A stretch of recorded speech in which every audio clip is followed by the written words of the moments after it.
திரள்வோம் இறை மக்களே, அன்பில் வாழ்வோம் ஓர் குலமாய்.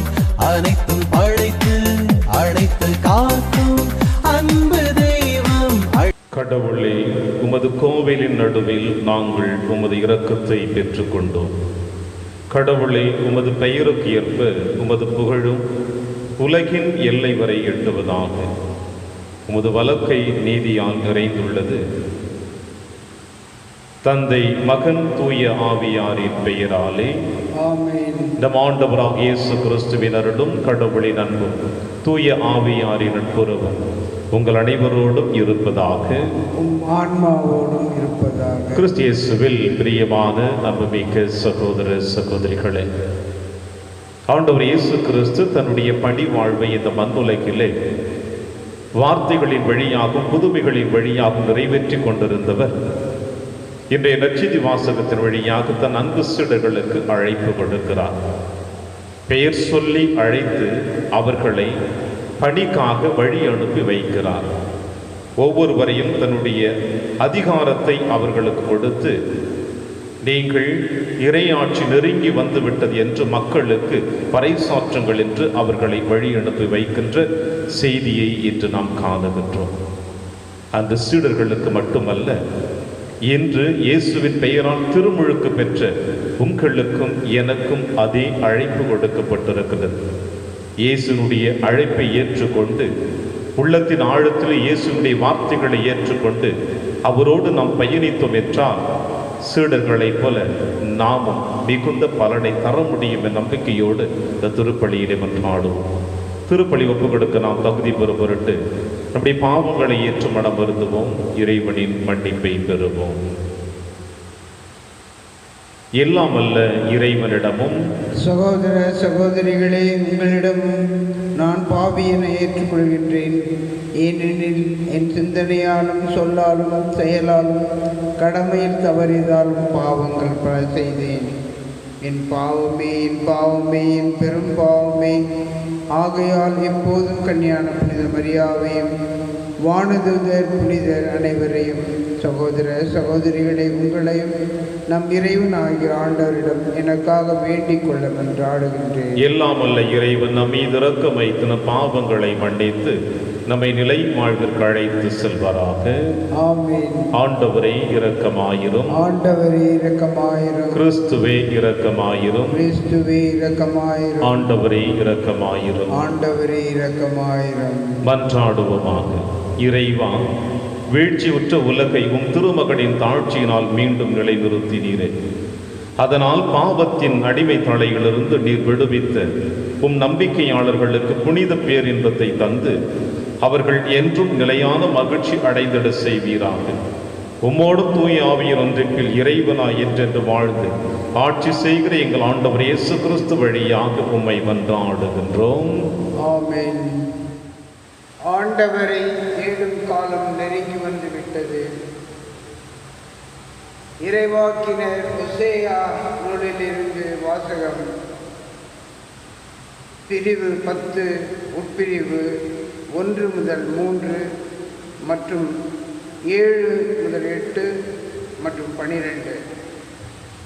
இஸ்ரேல் தழைத்து வளர்ந்த திராட்சை கொடி, அது மிகுதியான கனிகளை தனக்கே தாங்கி நிற்கின்றது.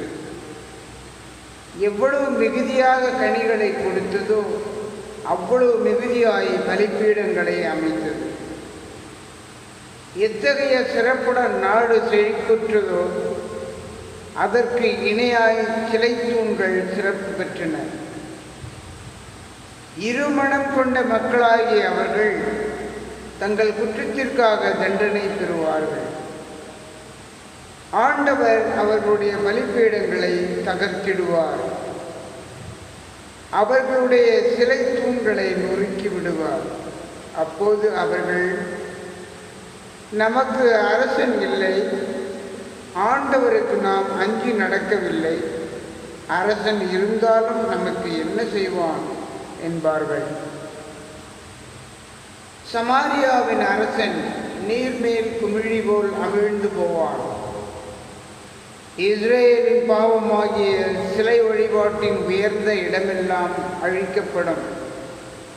முள்களும் முட்புதர்களும் அவற்றின் பலிபீடங்கள் மேல் வளரும். அப்போது அவர்கள் மலைகளை பார்த்து, எங்களை மூடிக்கொள்ளுங்கள், குன்றுகளை பார்த்து எங்கள் மேல் விழுங்கள் என்று சொல்லுவார்கள். நீதியை நீங்கள் விதைத்து கொள்ளுங்கள், அன்பின் கனியை அறுவடை செய்யுங்கள், உங்கள் தரிசு நிலத்தை உழுது பண்படுத்துங்கள். ஏனெனில் ஆண்டவர் வந்து உங்கள் மேல் நேர்மையை பொழியுமாறு நீங்கள் அவரை தேடும் காலம் நெருங்கி வந்துவிட்டது.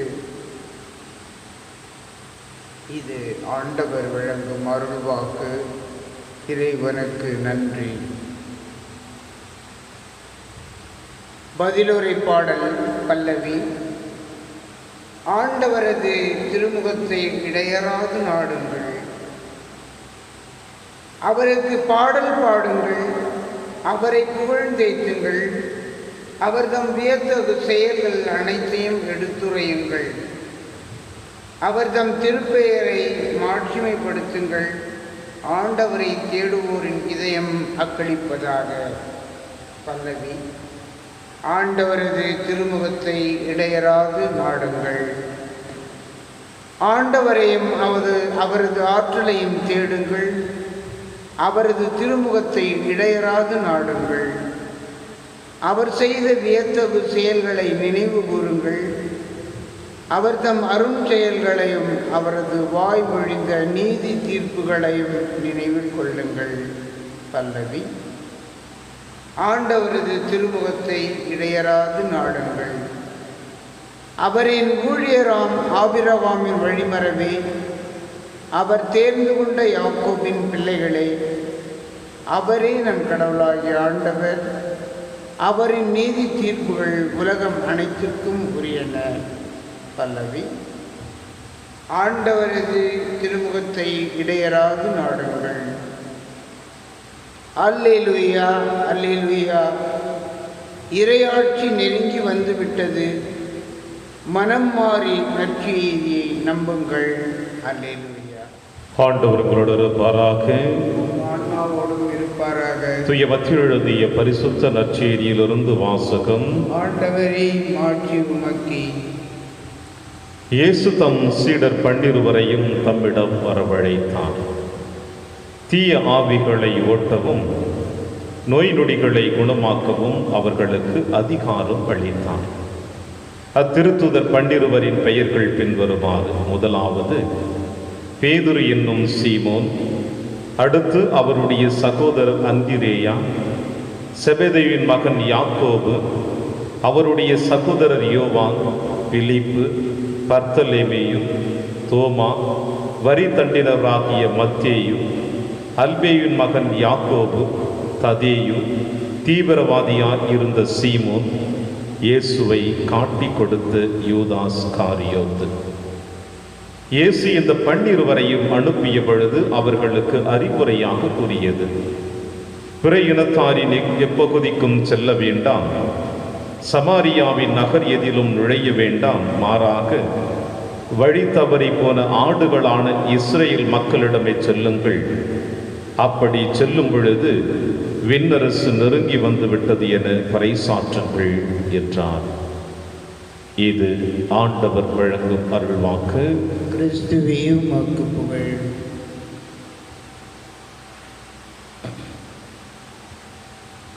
இயேசு தம் சீடர் 12 தம்மிடம் வரவழைத்தார். தீய ஆவிகளை ஓட்டவும் நோய் நொடிகளை குணமாக்கவும் அவர்களுக்கு அதிகாரம் அளித்தார். கிறிஸ்து இயேசுவில் பிரியமான அன்புமிக்க சகோதர சகோதரிகளே, அழைப்பு என்பது இந்த மண்ணுலகில் பிறந்த உங்களுக்கும் எனக்கும் நிச்சயம் கொடுக்கப்பட்டிருக்கிறது என்பதை இன்றைய வாசகம் நமக்கு வெளிப்படுத்துகின்றது. காரணம் என்னவென்றால், தன் சாயலாக படைக்கப்பட்ட உங்களையும் என்னையும் ஆண்டவர் இயேசு கிறிஸ்து இந்த மண்ணுலகில் எந்த அளவிற்கு இறையாட்சி பணிக்காக தன்னை அர்ப்பணித்தாரோ, அதே அர்ப்பணிப்பு வாழ்வு உங்களிடமும் என்னிடமும் இருக்க வேண்டும் என்பதுதான். உங்கள் ஒவ்வொருவரையும் தாயின் கருவறையில் இருக்கின்ற பொழுதே நான் தேர்ந்து கொண்டேன் என்று சொல்லுகின்ற வார்த்தைக்கு இன்று சரியான விளக்கத்தை ஆண்டவர் நமக்கு வெளிப்படுத்தி இருக்கிறார். தான் தேர்ந்தெடுத்த சீடர்கள் 12 நபர்களையும் பெயர் சொல்லி அழைத்து அவர்கள் அனைவருக்கும் தீய ஆவிகளை ஓட்டவும் நோய் நொடிகளை குணமாக்கவும் அவர்களுக்கு அதிகாரம் கொடுத்து அனுப்புகிறார். பிரியமான சகோதர சகோதரிகளே, இன்றைய நற்செய்தி வாசகத்தை 10ஆம் அதிகாரத்திலிருந்து எடுக்கப்பட்டிருக்கின்ற முதல் பகுதியாக காணப்படுகிறது. இதனுடைய நேற்றைய பகுதியினுடைய தொடர்ச்சியை சற்று நாம் சிந்தித்து பார்த்தோம் என்றால், ஆண்டவர் இயேசு கிறிஸ்து பேச்சிழந்த ஒருவனுக்கு அது அசுத்த ஆவியை விரட்டுவதையும், அந்த அசுத்த ஆவியை விரட்டிய பிறகு பரிசேயர்கள் இயேசுவை முணுமுணுப்பதையும் நாம் நேற்றைய நற்செய்தி வாசகத்தின் வழியாக கேட்டோம். பெயல்செபூலை கொண்டு அவன் பேய்களை ஓட்டுகிறான் என்று ஆண்டவர் இயேசு கிறிஸ்துவை பரிசேயர்கள் சாடுவதையும் நாம் கண்டோம்.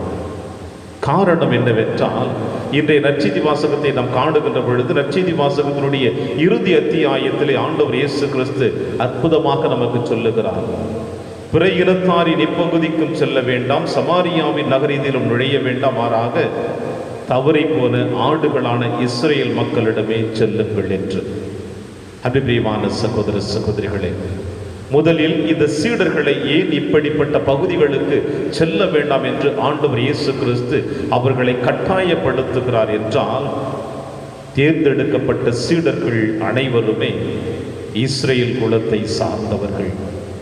இவ்வாறு இஸ்ரேல் குலத்தை சார்ந்து வாழ்ந்து கொண்டிருக்கின்ற பிள்ளைகளை, தன் குழந்தைகளை ஆண்டவர் இயேசு கிறிஸ்துவினுடைய பணிக்காக வழி அனுப்புகின்ற பொழுது அவர்கள் வேறு பகுதிக்கு சென்றாலும், வேற்று மனிதர்களோடு அவர்கள் உறவாடினாலும், இறையாட்சி பணிக்காக தங்களை அர்ப்பணிக்கின்ற பொழுது அவர்களுக்கு எப்படிப்பட்ட துயரங்கள் ஏற்படும் என்பதையும் அவர் அறிந்து வைத்திருக்கிறார்.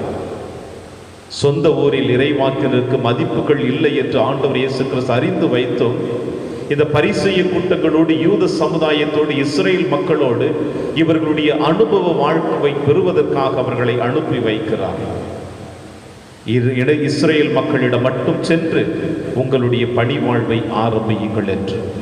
பிரியமான சகோதர சகோதரிகளே, ஒரு தாய் தன்னுடைய குழந்தை எந்த அளவிற்கு நடைப்பழக கற்றுக் கொடுக்கிறாளோ, உணவு உண்ண கற்றுக் கொடுக்கிறாளோ, பேசுவதற்கு கற்றுக் கொடுக்கிறாளோ, அந்த குழந்தை எந்த அளவிற்கு பராமரித்து வழிநடத்தி வருகிறாளோ, அதே போல ஆண்டவர் இயேசு கிறிஸ்து தான் தேர்ந்தெடுத்த சீடர்களாகிய இந்த 12 நபர்களையும் முதலாக தன்னுடைய பணி வாழ்விற்காக அனுப்புகின்ற பொழுது இஸ்ரேல் மக்களிடம் மட்டும் செல்ல அனுமதி கொடுக்கிறார்.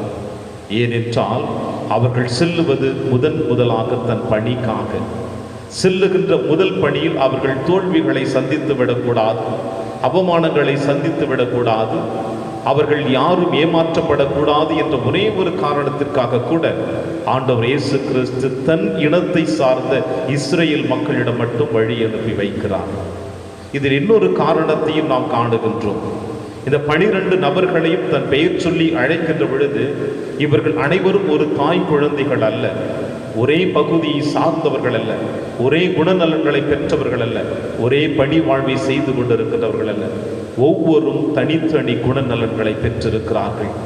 ஒரு சிலர் கோபக்காரர்களாகவும், ஒரு சிலர் யதார்த்தமான வாழ்க்கை வாழ்கிறவர்களாகவும், படிப்பறிவற்றவர்களாக வாழ்ந்து கொண்டிருக்கிற இவர்கள் பல நேரங்களிலே மக்களை கூட ஏமாற்றி வாழ்ந்த தருணங்களும் இவருடைய வாழ்க்கையிலே இருந்திருக்கின்றது. குறிப்பாக மத்தேயு சுங்க வரியில் அமர்ந்து கொண்டிருக்கிற பொழுது மக்களை ஏமாற்றி சம்பாதித்த பணத்தின் வழியாக உள்ளத்தின் ஆழத்தில் அவருடைய வேதனைகள் எழுகின்ற பொழுது இயேசு அவரை அழைப்பதையும் நாம் காணுகின்றோம். அவர் அழைக்கப்பட்ட 12 நபர்களில் யூதாஸ் காரியத்து கூட பணத்தின் மீது அதிகமாக ஆர்வம் கொண்டிருக்கிறார் என்பதையும் நாம் அறிந்து வைத்திருக்கின்றோம், இயேசுவும் அறிந்து வைத்திருக்கின்றார். இப்படி பலவிதமான குணநலனோடு வாழ்ந்து கொண்டிருக்கின்ற சீடர்களை உருவகப்படுத்தி, பக்குவப்படுத்தி, ஒரு கூண்டுக்குள் அவர்களை வைத்து தன் அன்பை அற்புதமாக அவர்களுக்கு கொடுத்து, அந்த அன்பை அவர்கள் சுவைத்த பிறகு அந்த அன்பை பிறரோடு பகிர்ந்து கொள்ள வேண்டும் என்று அவர்களை பிற இனத்தாரிடம் செல்ல வேண்டாம், இஸ்ரேல் மக்களிடம் மட்டும் செல்லுங்கள் என்று முதல் பணி வாழ்வை அவர்களுக்கு கொடுத்து அனுப்புகின்றார். பிரியமான சகோதர சகோதரிகளே, இவ்வாறு முதல் பணி வாழ்வை கொடுத்து அனுப்பியவர் தான் உயிர்த்த பிறகு விண்ணகம் செல்வதற்கு முன்னாக மார்க்க நற்செய்தியாளர் நமக்கு வெளிப்படுத்துவது ஆண்டவர் இயேசு கிறிஸ்து அவர்களுக்கு ஆசீர்வாதத்தை கொடுத்து உலகெங்கும் சென்று நற்செய்தியை பறைசாற்றுங்கள் என்று சொல்லுகின்றார். இன்று பிற இனத்தாரிடம் செல்ல வேண்டாம், இஸ்ரேல் மக்களிடம் என்று சொல்லுங்கள் என்று சொன்ன ஆண்டவர் இயேசு கிறிஸ்து உலகெங்கும் சென்று நற்செய்தியை பறைசாற்றுங்கள் என்று சொல்லுகிறார் என்றால், இன்று அவர்களுக்கு கிடைத்த அனுபவத்தை விட ஆண்டவர் இயேசு கிறிஸ்துடைய பாடுகளின் வழியாக, மரணத்தின் வழியாக, உயிர்ப்பின் வழியாகவும், தான் கொடுக்கக்கூடிய ஆவியின் வழியாகவும் அவர்களுக்கு கிடைத்திருக்கின்ற அனுபவம் அதிகமாக இருக்கின்றது. எனவே உலகெங்கும் சென்று நற்செய்தியை பறைசாற்றுங்கள் என்று தன்னுடைய இறுதி பயணத்தை அவர்களுக்கு கொடுத்து அனுப்புகிறார். பிரியமான சகோதர சகோதரிகளே, இதுதான் இறைவனுடைய அன்பு, இதுதான் இறைவனுடைய பராமரிப்பு, இதுதான் இறைவனுடைய வழி நடத்துதல். தான் தேர்ந்தெடுக்கின்ற ஒவ்வொருவரையும் தன்னுடைய கரங்களில் வைத்து கொண்டு அவர்களை பக்குவப்படுத்தி அவர்களை வழிநடத்தி தன்னுடைய அன்பை கொடுத்து நாம் அனைவருமே அவரோடு இணைந்து வாழ தகுதி உடையவர்கள் என்று நினைக்கின்ற பொழுது நம் அனைவரையும் வழி அனுப்பி வைப்பார் தன் பணிக்காக. நீங்களும் நானும் தாயின் கருவறையிலிருந்து இந்த மண்ணை தொட்ட பிறகு திருமுழுக்கு என்ற திருவருட் சாதனத்தின் வழியாக இயேசுவை உணர்ந்து கொள்ள நாம் அழைக்கப்பட்டிருக்கின்றோம். நற்கருணை என்கின்ற அந்த திருவருட் சாதனத்தின் வழியாக இயேசுவை நாம் உள்வாங்குகின்றோம்.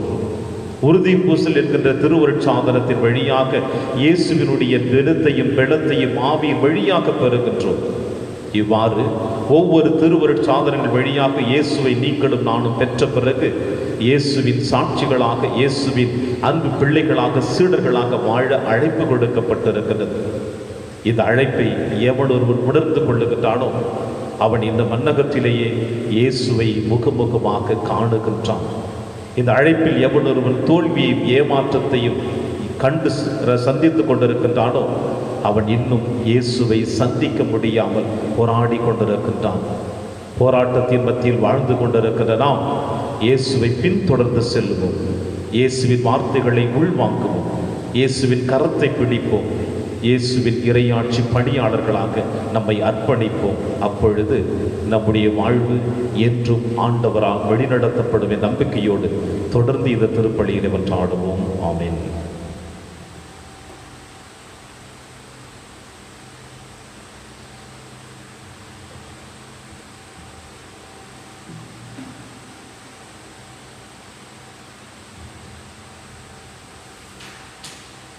ஆண்டவரை அனைத்துலகில் நிறைவா நீர் வாழ்த்த பெறுவீராக. ஏனெனில் உமது வல்லமையிலிருந்து நாங்கள் இந்த அப்பத்தை பெற்றுள்ளோம். நிலத்தின் விளைவும் மனித உழைப்பின் பயனுமான இந்த அப்பத்தை உமக்கு கொடுக்கின்றோம். இது எங்களுக்கு வாழ்வளிக்கும் அப்பமாக மாறும். இறைவன் என்றென்றும் வாழ்த்த பெறுவாராக.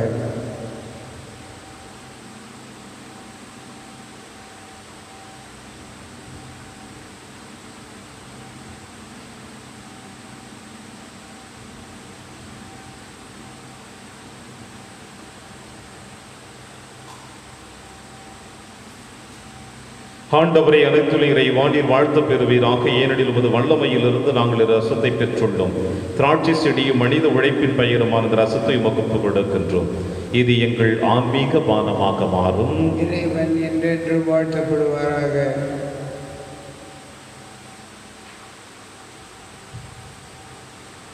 சகோதர சகோதரிகளை, என்னுடையது உங்களுடையதுமான இப்பலி எல்லாம் வல்ல தந்தையாக இறைவனுக்கு ஏற்றதாகும்படி செவியுங்கள். ஆண்டவர் தமது பெயரின் புகழ்ச்சிக்காகவும் மாட்சிக்காகவும் நமது நன்மைக்காகவும் புனித திரு அவை அனைத்து நலனுக்காகவும் உமது கையிலிருந்து இப்பலியை ஏற்றுக்கொள்வாராக. ஆண்டவரே, உமது பெயரின் மாட்சிக்காக நாங்கள் நேர்ந்தளிக்கும் இக்காணிக்கை எங்களை தூய்மைப்படுத்துவதாக. விண்ணக வாழ்வுக்கு உரிய நற்செயல் புரிவதில் நாங்கள் நாளுக்கு நாள் முன்னேறி செல்வோமாக. எங்கள் ஆண்டவராகிய கிறிஸ்து வழியாக மன்றாடுகின்றோம். ஆமென். ஆண்டவர் உங்களோடு இருப்பாராக. உம் ஆன்மாவோடும் இருப்பாராக. இதை எங்களை மேலே எழுப்புங்கள். ஆண்டவரிடம் எழுப்பியுள்ளோம். நம் இறைவனாகிய ஆண்டவருக்கு நன்றி கூறுவோம். அது தகுதியும் நீதியுமானது. ஆண்டவரை தூயவரான தந்தையை என்றும் உள்ள எல்லாம் வல்ல இறைவா, என்னாலும் எவ்விடத்திலும் நாங்கள் உமக்கு நன்றி செலுத்துவது மெய்யாகவே தகுதியும் நீதியுமாகும் எங்கள் கடமையும் ஏற்புக்குரிய செயலுமாகும். ஏனெனில் எங்கள் புகழுரை உமக்கு தேவை என்று ஆயினும் நாங்கள் உமக்கு நன்றி செலுத்துவது உமது அருட்கொடையாலே நாங்கள் உம்மை புகழ்ந்துரைப்பது உமது மாட்சிமை மிகுதிப்படுத்தாது எனினும் எங்கள் ஆண்டவராகிய கிறிஸ்து வழியாக நாங்கள் மீட்படைய பயன்படுகிறது. ஆகவே வானக தூதர் திரளோடு ஒன்று சேர்ந்து நாங்களும் உம்மை புகழ்ந்தேத்தி மகிழ்ச்சியுடன் அறிக்கையிட்டு சொல்லுவதாவது: தூயவர் தூயவர் தூயவர், வான்படைகளின் கடவுளாம் ஆண்டவர். விண்ணகமும் மன்னகமும் உமது மாட்சியால் நிறைந்துள்ளன. உன்னதங்களிலே ஓசன்னா. ஆண்டவர் பெயரால் வருகிறவர் ஆசி பெற்றவர். உன்னதங்களிலே ஓசன்னா. ஆண்டவரே, நீர் மெய்யாகவே தூயவர், தூய்மை அடைத்திருக்கும் ஒற்றாகவே உம்முடைய ஆவியை பொழிந்து இக்காணிக்கைகளை தூய்மைப்படுத்த உம்மை வேண்டுகிறோம். இவ்வாறு எங்கள் ஆண்டவர் இயேசு கிறிஸ்துவின் உடலும் இரத்தமுமாக எங்களுக்கு இவை மாறுவனமாக. அவர் பாடுபட உளம் கணிந்து தம்மை கையளித்த போது அப்பத்தை எடுத்து நன்றி செலுத்தி அதை பிட்டு தம் சீடருக்கு அளித்து அவர் கூறியதாவது: அனைவரும் இதிலிருந்து பெற்று உண்ணுங்கள், ஏனெனில் இது உங்களுக்காக கையளிக்கப்படும் என் உடல்.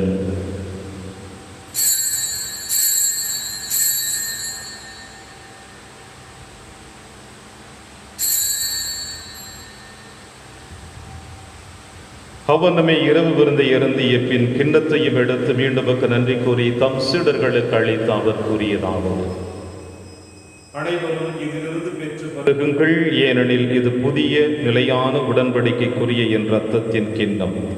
இது பாவ மன்னிப்புக்கென்று உங்களுக்காகவும் பலருக்காகவும் சிந்தப்படும். இதை என் நினைவாகச் செய்யுங்கள்.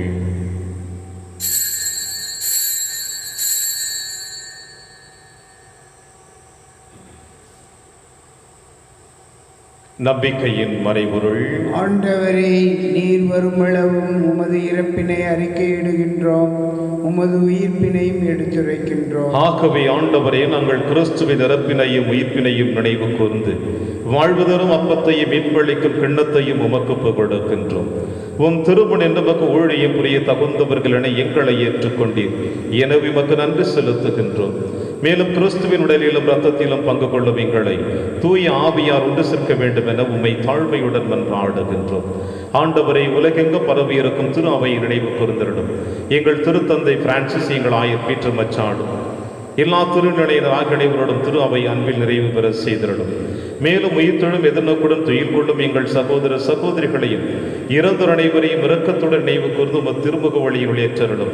எங்கள் அனைவர் மீதும் இரக்கமாயிரும். கடவுளின் கன்னித்தாயான புனித மரியா, அவருடைய கணவரான புனித யோசேப்பு, புனித திருத்தூதர்கள், இவ்வுலகில் மக்குவதவராய் இருந்தாகிய புனிதர் அனைவருடனும் நாங்கள் நிலைவாழ்வில் பங்கு கொள்ளும் தகுதி பெற்று உம் திருமகன் இயேசு கிறிஸ்து வழியாக உம்மை புகழ்ந்தேத்தும் வரமுருள உம்மை வென்றாடுகின்றோம். இவர் வழியாக இவரோடு இவரில் எல்லாம் வல்ல இறைவனாகிய தந்தையே, தூய ஆவியாரின் ஒன்றைப்பில் எல்லா புகழும் மாட்சியும் என்றென்றும் உமக்கு உரியதே.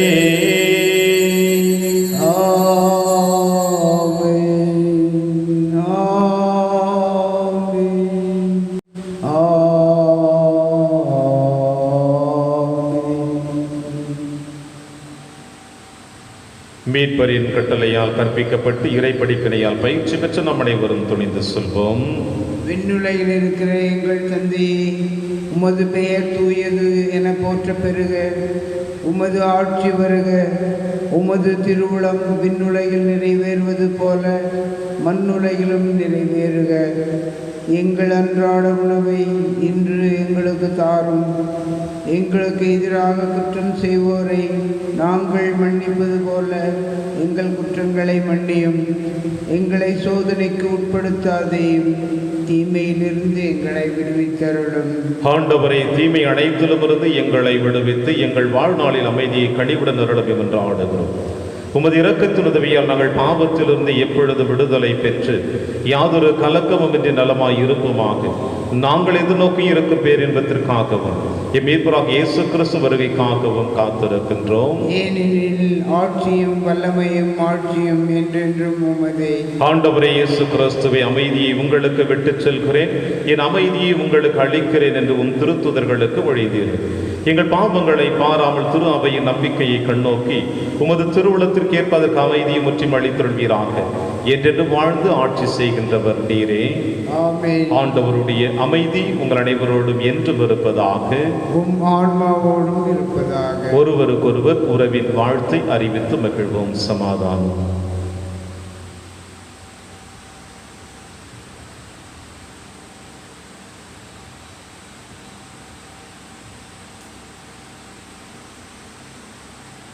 உலகின் பாவங்களை போக்கும் இறைவனின் செம்மறியே, எங்கள் மேல் இரக்கமாயிரும்.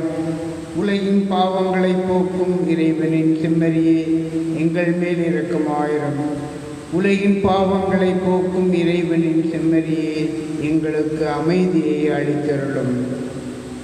இதோ இறைவனின் செம்மறி, இவரை நம் அனைவரின் பாவங்களையும் போக்குகின்றவர். செம்மறியின் விருந்திற்கு அழைக்கப்பெற்ற நம் அனைவரும் பேறு பெற்றோர். ஆண்டவரே, நீரின் இல்லத்தில் எழுந்தருள நான் தகுதியற்றவன். ஆனால் ஒரு வார்த்தை மட்டும் சொல்லியருளும், எனது ஆன்மா நலம் அடையும். கிறிஸ்துவின் திருவுடலும் திருரத்தமை காத்து நமக்கு நிலையான வாழ்வளிப்பதாக.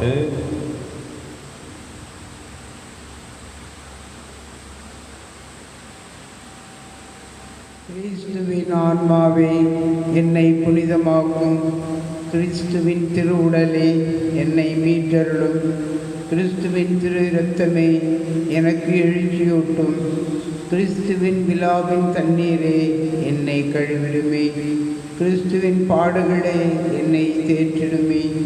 ஓ நல்ல இயேசுவே, எனக்கு செவிசாயும். உம் திருக்காயங்களுள் என்னை மறைத்தருளும். உம்மிடமிருந்து என்னை பிரிய விடாதேயும். தீய பகைவரிடமிருந்து என்னை காத்தருளும். எனது இறப்பின் வேளையில் என்னை அழைத்தருளும். உம்மிடம் வர எனக்கு கட்டளையிட்டருளும். புனிதர்களோடு எக்காலமும் உம்மை புகழச் செய்யும். ஆமென். ஆண்டவர் எத்துணை இனியவர் என்று சுவைத்து பாருங்கள். அவரில் நம்பிக்கை கொள்வோர் பேறு பெற்றோர். நன்றி கூறி மன்றாடுவோமாக. ஆண்டவரை, மாண்புக்குரிய கொடைகளால் நிறைவு பெற்ற நாங்கள் உம்மை வேண்டுகிறோம். அதனால் மீட்பளிக்கும் கொடைகளை நாங்கள் என்றும் பெற்றுக்கொள்ளவும் உம்மை இடையராது புகழ்ந்தேத்துவும் அருள்வீராக. எங்கள் ஆண்டவராகிய கிறிஸ்து வழியாக மன்றாடுகின்றோம். ஆமென். ஆண்டவர் உங்களோடு இருப்பாராக. உம் ஆன்மாவோடும் இருப்பாராக. எல்லாம் வல்ல இறைவன், தந்தை, மகன், தூய ஆவியார் உங்கள் அனைவரையும் நிறைவாக ஆசீர்வதிப்பாராக. ஆமென். சென்று வாழுங்கள். திருப்பலி நிறைவேறிற்று. இறைவனுக்கு நன்றி.